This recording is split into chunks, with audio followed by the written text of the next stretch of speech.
وہ ٹرمپ کا جو پہلا دور ہے اس میں بھی ٹرمپ نے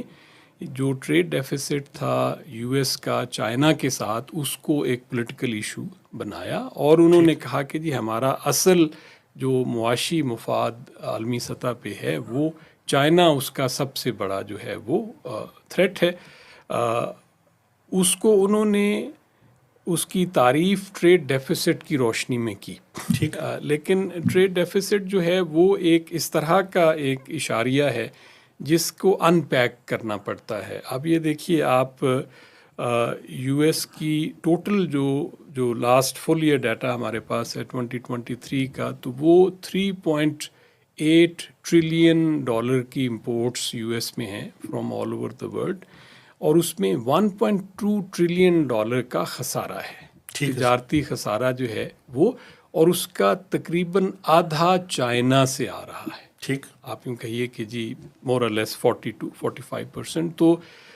اس کانٹیکس میں ہر ملک کا یہ حق ہے، میں سمجھتا ہوں کہ وہ اپنے تجارتی خسارے کو دیکھے، کیونکہ تجارتی خسارہ آپ کے بجٹ پہ بھی اس کا امپیکٹ آئے گا۔ یہاں اضافی آپ یہ دیکھیے کہ